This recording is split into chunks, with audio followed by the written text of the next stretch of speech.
We have a brand new book, and it is a fun one, a delightful one. We're up to the book of Numbers, Sefer Bamidbar. It's Parshas Bamidbar. We are progressing really nicely and beautifully throughout the Torah. We're up to the fourth of 5 books of the Pentateuch, the book of Bamidbar, Parshas Bamidbar. It's a wonderful parsha. Every year I mention on the Parshas Bamidbar podcast that it's one of my favorite parshas. Of course, we don't assign a hierarchy to parts of the Torah. It's all from the Almighty. But there's something special about this parsha. You know, it talks about the census, and you read it for the first time, and it seems so boring. The different tribes, and the different numbers, and the Levites, and the flags, and the orientation of the tribes and the tribal groups, and the Levites, and they're flanking the camp of God. And then we count the Levites, and we count them from infancy, and then from the working age Levites, from the ages of 30 to 60. And then we count the firstborn, and we exchange the firstborn with the Levites. And then it delineates the specific responsibilities of the various Levite families in the transportation of the tabernacle and its vessels, and how they are packaged. You read the parsha, it's long, and it seems very technical and very dry. But I always think that this is a parsha you have to be a bit mature to appreciate, to be able to pick up the lessons and the insights, and to see the beauty, and to see what wonderful, delightful, exciting, deep, and profound wisdom is included in it. But that's, of course, what we do here. We're in the Torch Center. This is the Parsha Podcast, and my name is Yaakov Wolbe, RabbiWolbe@gmail.com. Send your questions, your comments, and your feedback. So let us begin. Now, I will tell you, I prepared for you today 3 segments to go a bit deep and deeper into the Parsha. And the first segment, it's on the first comment of Rashi to this wonderful book. So the Parsha, and in fact, the book, begin with a census. God speaks to Moshe, Bamidbar Sinai, in the desert, the wilderness of Sinai, on the first day of the 2nd month of the 2nd year of the Exodus. So, to break that down, we're on year 2, month number 2. The first month is, of course, Nisan. That is the month of the Exodus. And now it's been a year and a half a month, because the Exodus was in the middle of the month, middle of Nisan. Now it's been a whole year and a half a month. It's the first of the 2nd month, namely the month of Iyar. So it's been a year and a half a month since the Exodus, and God tells Moshe, Se'u, lift, which means literally to lift, but it means count the heads of the entire nation, to their families, to the house of their father. Get a census. We want to know how many people are part of this nation. Now, at the Exodus, which is only a year prior, there was a census already. Now it's a year later, and there is a second census, and there will be a third census later on in the Torah. Every 20-year-old and up count according to their legions, meaning this is like for an army, right? You want to know how many soldiers you have in the army. 20 years and up, that's when Rashi tells us, that's when they are eligible for army service.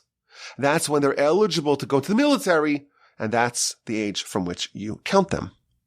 So we're told where this is happening, and we're told when this is happening, and then chapter 1 proceeds with the very detailed numbers of every tribe.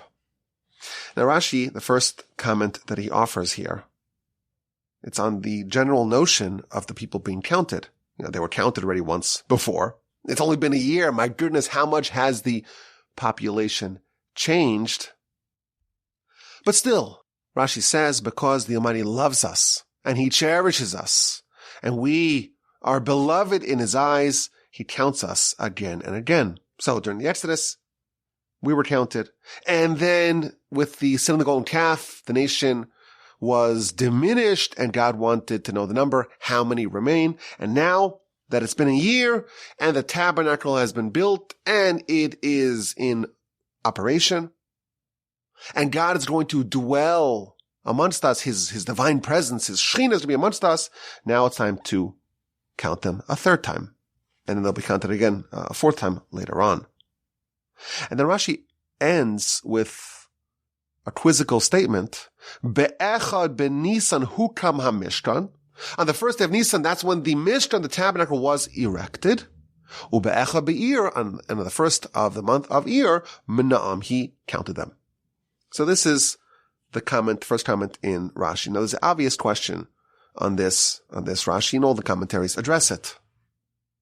This census happened on the first day of the second month, the first day of the month of Iyar.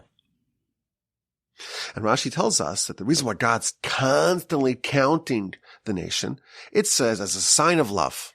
During the Exodus, after the sin of the golden calf, and when God wanted to dwell amongst them, i.e., when God wanted to bring his presence in the tabernacle amongst the nation, he counts them a third time. And Rashi says, on the first of the month of Nisan, the first month of the second year, that's when the tabernacle was erected, and then a month later they were counted. But wait a minute. Shouldn't they have been counted on the first day of the first month of the second year? When God initially began to dwell amongst them, when the tabernacle was initially erected, that was in the first of the month of Nisan. So why did God wait a month to the month of Iyar, to the second month, to count them? You know, Rashi's saying, God wanted to count them when he began to dwell amongst them. Okay, so count them when you're going to dwell amongst them, i.e. when you're going to inaugurate, when you're going to begin the tabernacle dwelling amongst the nation. Why is there a lag?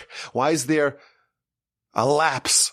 Why is there a month between the initial establishment of the tabernacle on the first of Nisan and the census, which happened on the first of Iyar? That's the question that all the commentaries asked on Rashi. And the Maharal says a beautiful answer, very powerful and useful and illuminating answer. He says that although it is true that on the first of Nisan, the Mishkan was inaugurated, but it doesn't really count until it's been up for a month. Yes, the Almighty began to dwell amongst the Jewish people. His presence was in the tabernacle on the first of Nisan. But until it's been a month, it doesn't quite count. And he even says, if you're a resident to a new city, you move to a new city, you travel, and you relocate. So you're a New Yorker, you're a Houstonian, you're someone from this new city that you are part of. And there are halachic ramifications of that. Of course, if you're part of the city, you're a member of the city, you got to pay for the municipal costs, what the taxes or whatever it is, the property taxes, whatever the collective responsibilities of the city, the members of the city are, you have to pay your fair share. At what point does someone become a member of their new hometown? So the Talmud tells us that they only become a resident for whatever halachic ramifications once they've lived there for a month. For the first month, it doesn't really count. They moved in, but they haven't quite got settled down. It hasn't been a month. If it hasn't been a month, you're still not quite someone who's a resident. So when God moves in, so to speak, to the tabernacle, he moves in on the first of the month of Nisan. But until he's dwelled there for a month, it's not really considered like God is dwelling there. And therefore, we have to wait until the first of Iyar. Now God's been here for a month, well, okay, now it's considered like God is dwelling amongst us, and now this is an opportunity for the nation to be counted. There's a deep insight here. If you think about it, the first of the month of Nisan, when God initially departed, so to speak, the heavens and moved in with us, he's dwelling with us. That's a momentous day. That's a earth-shattering moment. The Almighty God wants to be amongst us. And that should be a day that we should celebrate. We should mark. It should be a day that we should do all the trappings, all the ceremony, all the celebrations of this new development. But we wait a month.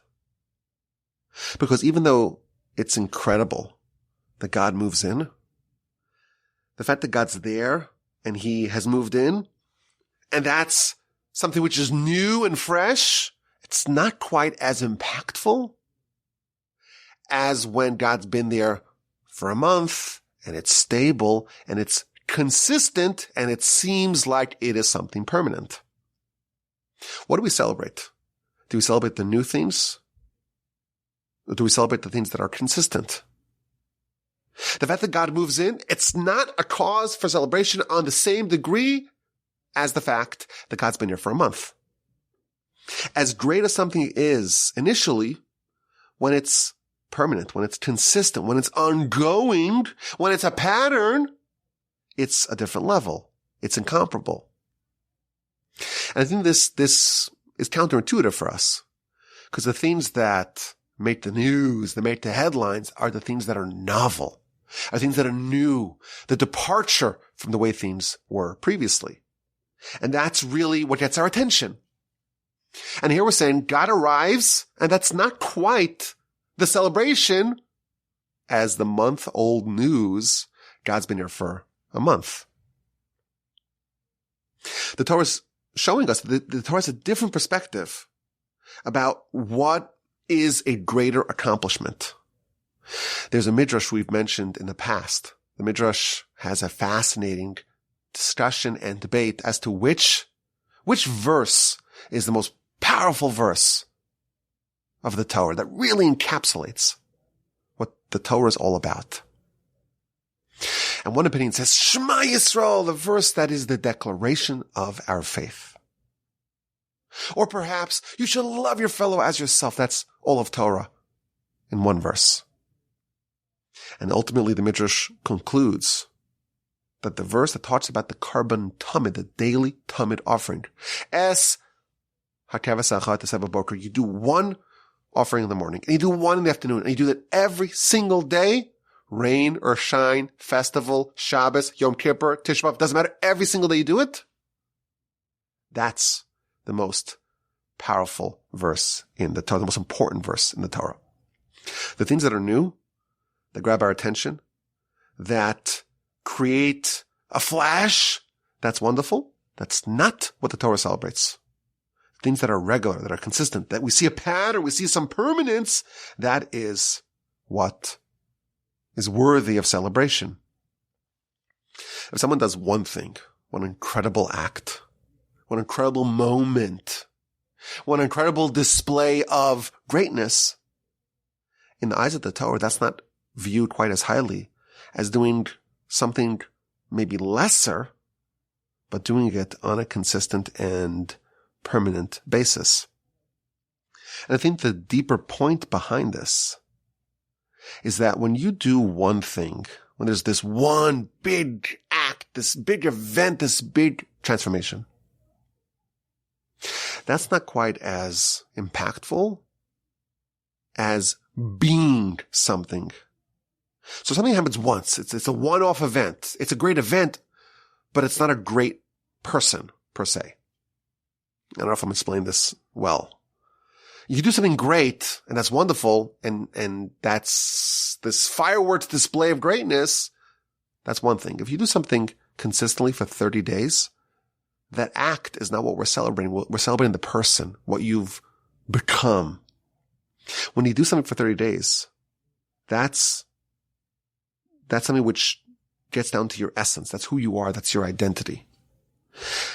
I think, if we're going to try to change and upgrade and develop ourselves, and we have a goal, we wanted something great. If we wanted something with a lasting impact, we have to do it for 30 days. In the eyes of the Torah, that's when it registers. Otherwise, it's a flash in the pan, and the Torah is not going to celebrate it. It doesn't stick. It's a non-stick flash in the pan. When someone dies, I hate to be the bearer of bad news, but all of y'all are going to die. Hate to say it. And when you get to heaven, you're going to face an accounting and a reckoning for your behavior. And the Talmud tells us that there are 6 different areas of investigation and interrogation that every person must undergo before the heavenly tribunal. And the second question is, Kavata itim la Torah. Did you designate time for Torah study? Doesn't say, did you study a lot? Did you study 15 hours a day once? Was there a time that was set aside? Was there some sort of permanent fixture in your life? A consistent thing, not just a one-time thing, a consistent thing where you said, I'm going to carve out time for God and His Torah. That's what matters, because that's when something becomes part of you, not just once, something which is consistent. If someone has this one great act, this isolated, discrete moment of greatness, of course, it's not negligible. We don't negate anything, but ultimately, the Torah is not going to celebrate it. Only when it sticks, and it's consistent, and it's ongoing, that is worthy of celebration. And I think idea number 2 is that 30 days, that's enough. When we think about trying to change our behavior, if you go on a diet, and it's so difficult, you're just waiting for it to end. There used to be a thing, before there was Ozempic, everyone just went on these diets where they just refused to eat as their stomach grumbles. So you may think, well, this is impossible. I'll never do it. 30 days, you're a changed person. That's the second part of it. Yes, we want to see changed people. We want to see consistency. Well, how long does that take? It's 30 days. We know that the Nazir, which we'll read about in next week's Parsha, the Nazir is someone who undertakes a 30-day vow to live a more elevated life. And 30 days, that's the minimum amount, or that's the assumed minimum amount of time. Why 30 days? Because when you have something that you do 30 days, you've changed as a person, not just isolated acts of being a Nazir, being more elevated, but it's filtered down. It's assimilated now into who you are. And even once you leave the state of being a Nazir, that change is part of you going forward. So I think this is a nice idea for us. Sometimes we get disenchanted. We want to do great things, and to do great things, it's hard. And maybe we'll muster up the energy and the courage to just do it once. No, that's a mistake. Find what we can do. Find some sort of consistency, some time that we can designate, and try to do that for 30 days. And once you do it for 30 days, that is worthy of celebration. Segment number 1. Let's get to segment number 2. People are being counted. And from the age of 20 and up, all those who are part of the army, they're counted. Moshe counts them, Aaron counts them, together with the heads of the tribe. And Rashi tells us in verse number 3, this teaches us that to be part of the military, you have to be 20 years old. No 18-year-old conscripts. No 19-year-old conscripts. No child soldiers. 20, that is the minimum age. And the question is why? You're eligible to join the U.S. Armed Forces at 18. In Israel, there's mandatory conscription at 18. Why does a Torah army require someone to be 20 years old? So there are a variety of answers offered in the commentaries. The most basic idea, the Ramban here says, that before you're 20, you don't quite have full physical maturity. Like the big leaguers, right? This very, very infrequently do you see a teenager in the big leagues. Why? Because you don't mature. Your body doesn't build out to its frame. And you don't have full physical maturation. You're still a teenager beforehand. And therefore, to go to war, you have to be physically robust, at least as robust as you'll get. So you got to be 20 years old. That's the basic answer that the Ramban says. A second answer, very creative. The Mishnah tells us in chapter 5 of Pirkei Avos, it lists all the milestones that a person should accomplish at a given age. So when you're 5, you start studying scripture. When you're 10, you start studying Mishnah, and 15, Talmud. At 18, that's the time to get married. That's pretty young today. Today people wait till later. But the Mishnah says at 18, that's the time to get married. Well, there are some halachic guidelines for what happens after you get married. For a year, the Torah requires a man, a newlywed man, to stay home and not to go to war. So if you are married at 18, well, the next year, year 19, you may not go to war. So when can someone be eligible for going to war? If you follow the rules of the Torah or the timeline of the Torah, you get married at 18. Then 19, well, you're home for a year, you don't go to war. And therefore you are ripe at year 20. A second idea.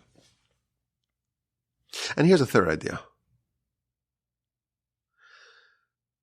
There's a topic that I don't remember talking about in the podcast that tells of Torah adulthood. When is someone an adult in the eyes of God? So of course we know there's a bar mitzvah. There's a bar mitzvah and a bat mitzvah.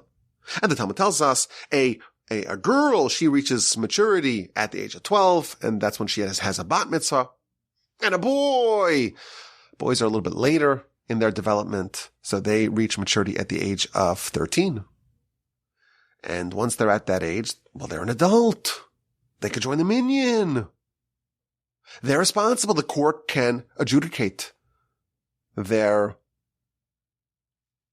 legal questions because they're an adult. So you reach adulthood at 12 and 13. However, the Talmud says that is only with respect to a human court. But there's another court. There's the heavenly court. We just spoke about this earlier, that when someone dies, they are going to face the heavenly court. And they're going to face these questions, but really every part of their life is going to be very thoroughly judged in the heavenly court. But the heavenly court does not judge minors. It only deals with adults. And they have a different cutoff. It's not 13 and 12. It's 20. If someone faces the heavenly tribunal and they have not yet arrived at 20, of course, that's a tragedy. Of course, that would mean that they're being judged in heaven before they reach 20. But even when someone's alive, there is a certain judgment that happens in heaven about them. And they're not punished, they're not held accountable for their behavior before the age of 20. Only at 20 is someone liable to be judged in the eyes of heaven. That's found in the Talmud. And that's a second, so to speak, timeline for the maturity of a person in the eyes of the Torah. And therefore, the Kli Yakar says that, what's a Jewish army about? Moshe is going to organize an army. We're going to go to war against, initially the Amalek and Sichon and Og, and eventually we're going to cross over the Jordan, and Joshua will lead the conquest against Canaan, the 7 nations, the 31 kings. There is this convention of a Jewish army. And you look at the war against Jericho. It's a very unusual conflict because, we blow the shofar, we surround the city, and the walls just get sunk into the ground, and there's 0 casualties. The ideal Jewish army. It's an army where the people are just the implements in the hands of God. And when God is desirous of us, well, we will win without any casualties. So really, what makes a good soldier is not their physical robustness, how good of a military man they are. What matters is their righteousness. You have a teenager, and they know that God's not going to judge them till they're 20. They could be a little reckless, a little wild. No, it's not encouraged, of course. But they could say, listen, I'm not held accountable in the eyes of Hashem until I'm 20. So if I'm a little bit less fastidious and meticulous about making sure that I'm conforming with the will of God, okay, not the end of the world. God won't judge me until I'm 20. And therefore, they won't have the requisite righteousness that's needed to be part of this nation. And therefore, younger than the age of 20, they are not eligible to join. Because again, the primary quality that we're looking for in a Jewish soldier is righteousness. And we're worried if you know that ultimately in the eyes of God, you are not being judged before the age of 20. There's a little bit of concern that you may be a bit lax in your righteousness, and thus you are disqualified from being a soldier. This is a fascinating idea. The age of 20, that's the minimum age, because that's when things matter, not just in the eyes of the human court, but also in the heavenly court. And I think the idea that I wanted to share about this, first of all, it's a fascinating insight. Just this notion that up to the age of 20, a person's not judged by the heavenly court. But specifically, I had a conversation with my friend Binyamin here in Houston, and he told me something unbelievable about this. If you are a parent for teenagers, there's a high likelihood that you're going to be dealing with some difficulty in parenting. Why? Because teenagers are nuts. They are cuckoo. They're a little crazy. And it could be a bit maddening for a parent. Because on one hand, they're physically mature, they're grown up, but they could be very impulsive, and they could have these weird mood swings, and they can, not live up to your expectations, and it could drive you nuts. You pull out your hair.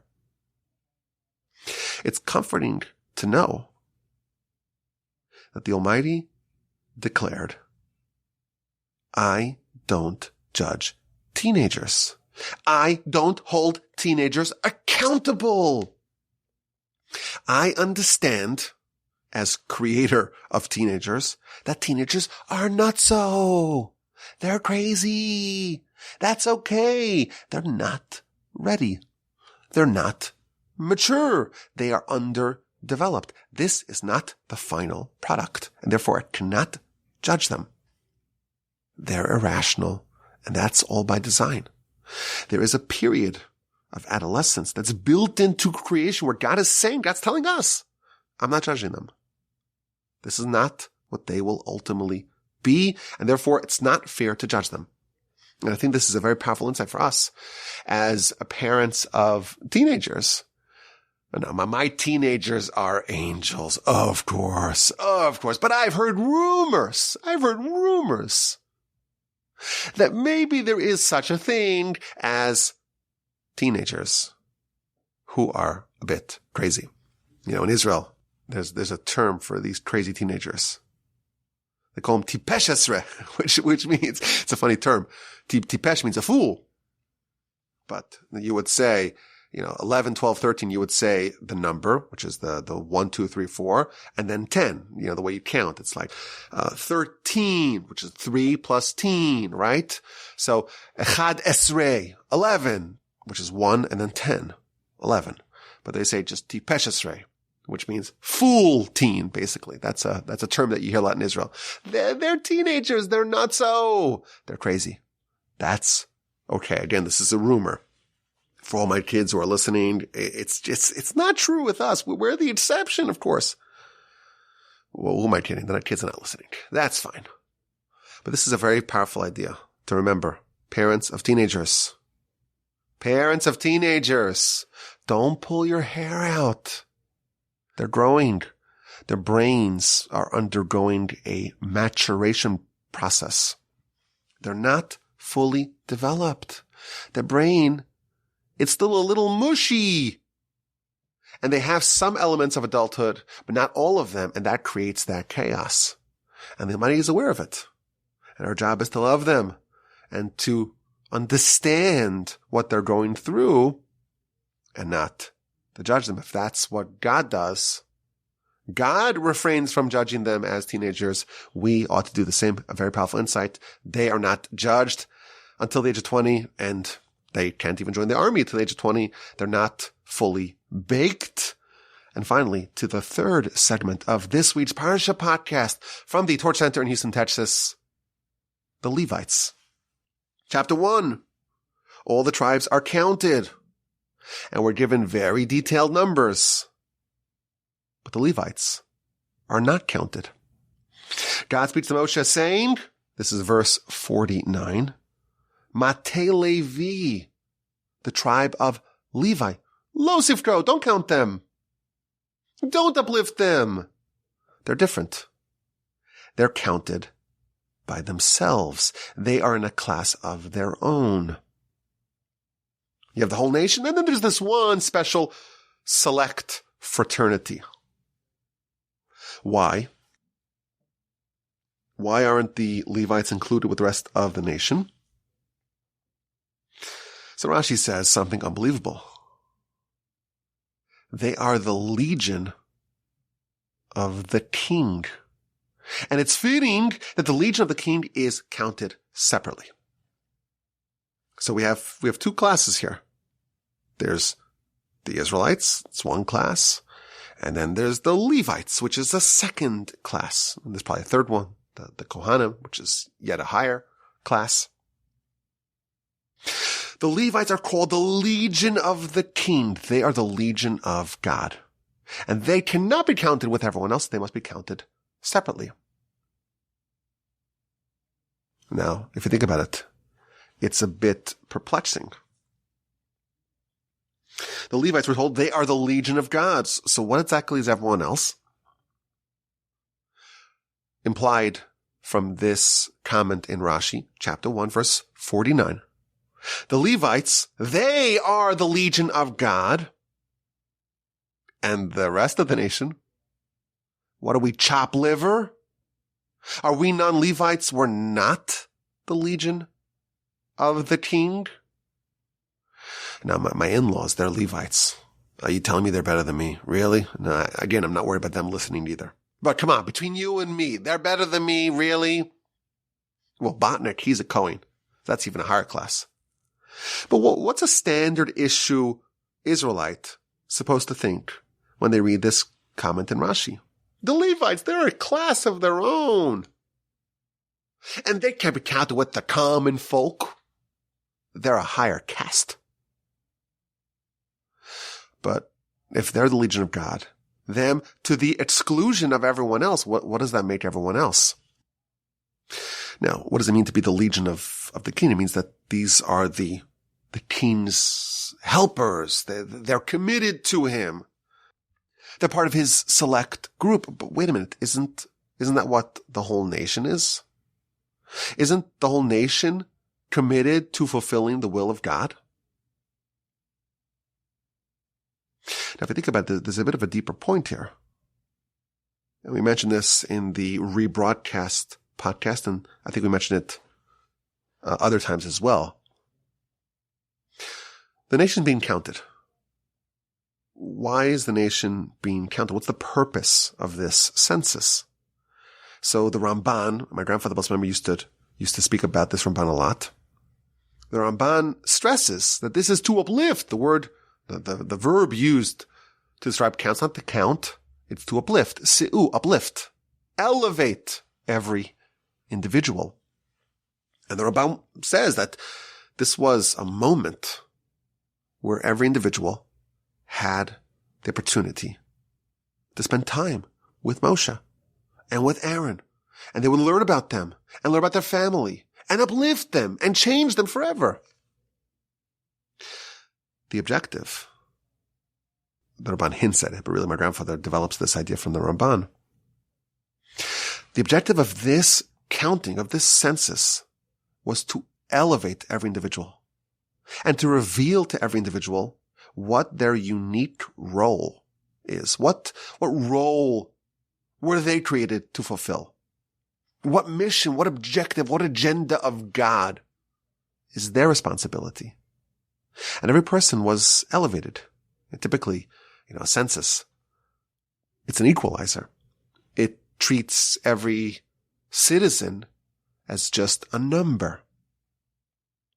And this is why censuses are dangerous. We don't do censuses.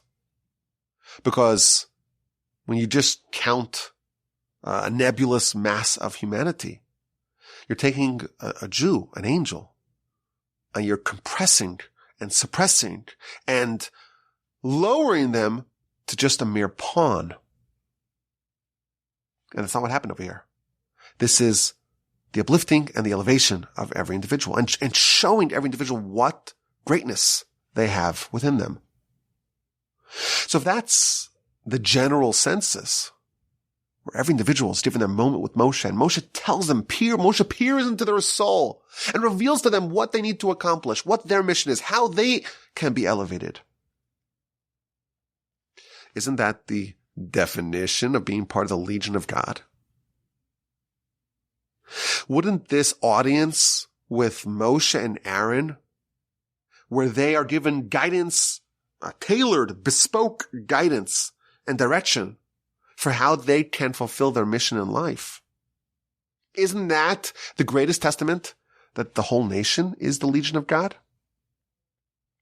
Now, if you think about the whole Parsha, it's all about this. What is your mission? So chapter 1, we have, of course, the whole nation. They're counted as individuals. In chapter 2, the tribes are given, so to speak, their tribal arrangement and their flag. And that, and we mentioned this in the past many times, that is indicative of their tribal mission. So everyone's given their individual mission, chapter 1. Everyone's shown what their collective tribal responsibility is in chapter 2.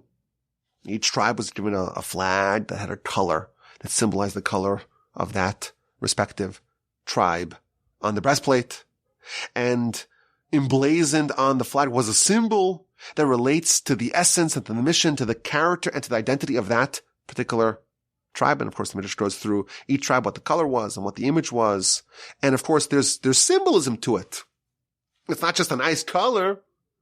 It represents what you stand for. What is your mission? And our mission, of course, each one of us as individuals and as part of the collective, the tribe, we have what we need to do to serve God. Aren't we all the Legion of God, the Legion of the King? So what exactly is the difference between the Levites? They're the Legion of the King, and everyone else.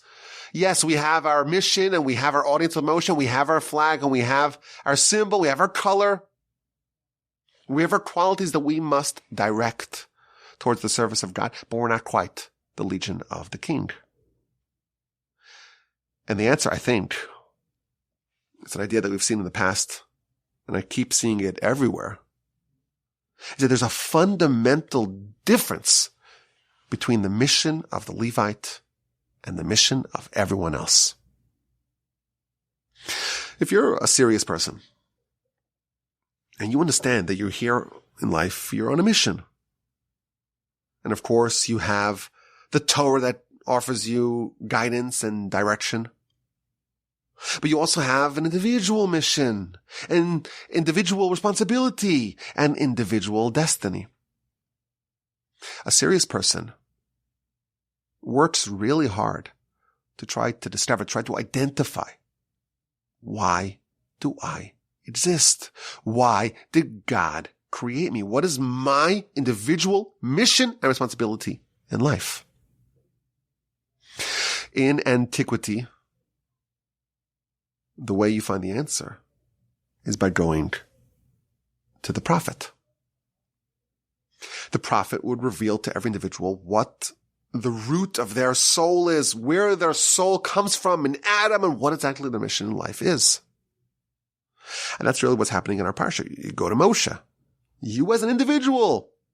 And you spend time with Moshe and with Aaron, and they're elevating you. You're not just a human, you're a human with an individualized mission. And that happens on a collective scale as well. Every tribe has to know more broadly, what's your flag? What do you stand for? The Levites, they have a different system. They don't try to identify their qualities. What's my soul? What are my predispositions? What are my talents? What are the unique attributes that I have, and how do I direct them in the service of God? That's not the way the Levites work. The Levites have a different system. The Levite system is Mi LaHashem Elai. Who is loyal to Hashem, to the Almighty? Come join. A Levite does not say, what tools do I have? And how can I extrapolate from my tools what my mission is? What are my instincts? What are my qualities? What are my skills? What are the things that I have a particular affinity for? That's my mission. I have to channel that towards the service of God. That's how everyone else works.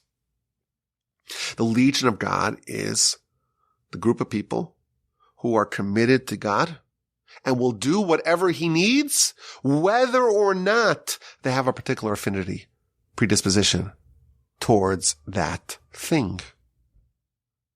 When Moshe had to count the Levites, he had to count babies, right? From the age of 1 month and up.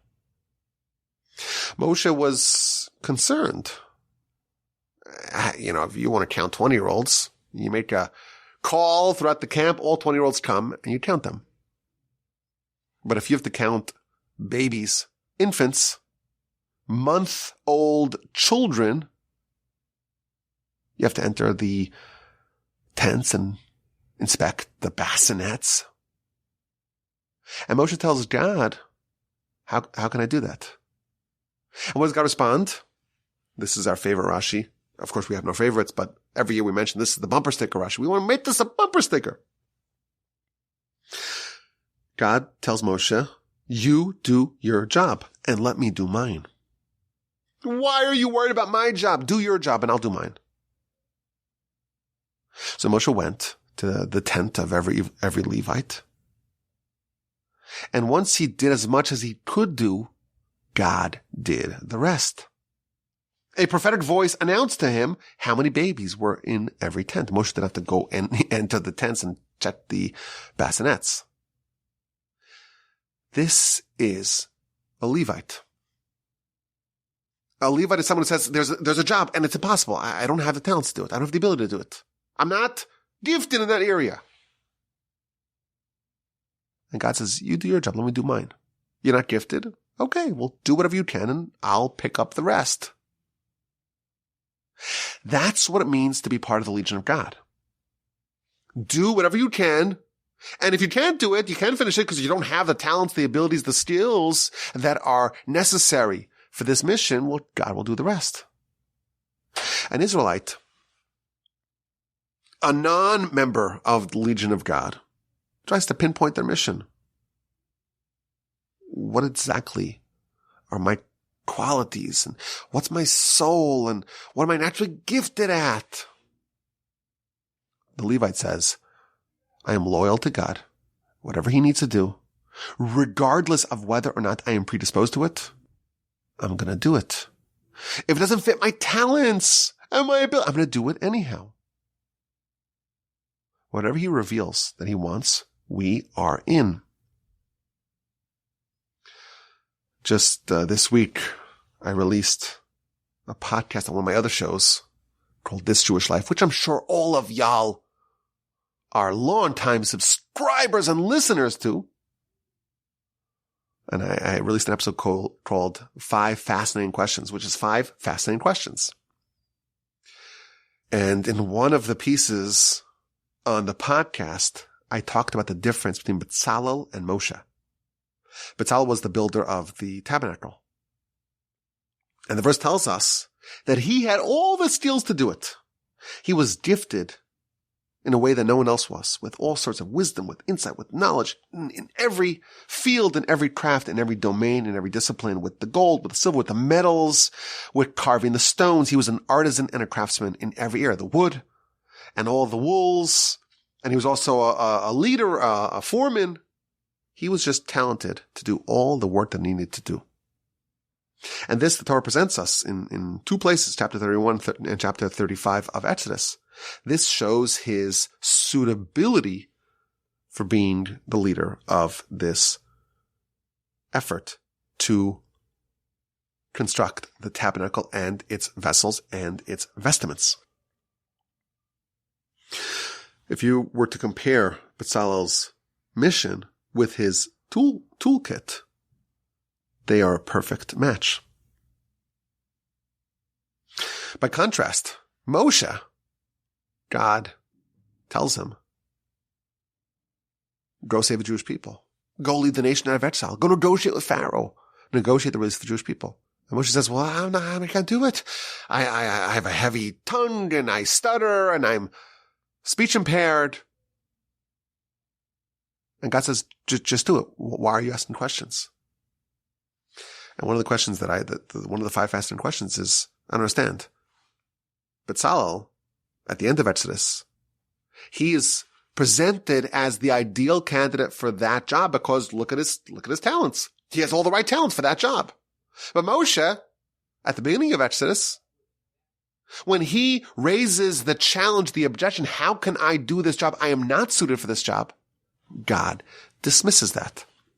And the answer is that there are 2 ways to discover your mission. There's the path of the Israelite, and there's Moshe. Moshe's a Levite. Bezalel, well, he's like everyone else. You go to the prophet, and you find out your qualities, you find out your abilities, you find out your skills, and find out what is the corresponding mission.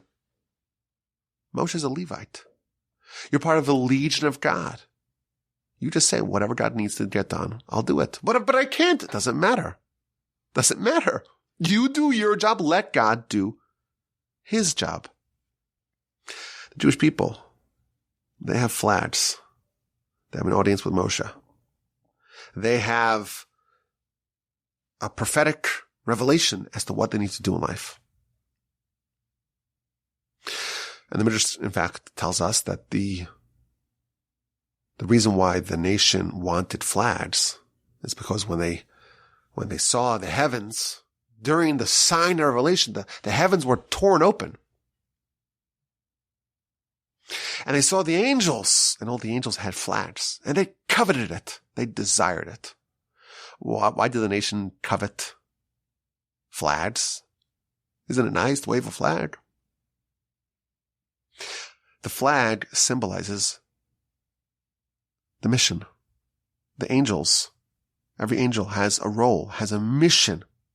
Every angel knows exactly why they were created. And every angel is completely oriented and organized with the flag to know what exactly they need to do. And the people saw that. And like any serious thinking person, they wanted it for themselves. They wanted the mission. They wanted the guidance. They wanted the direction. They wanted to know how to live a life.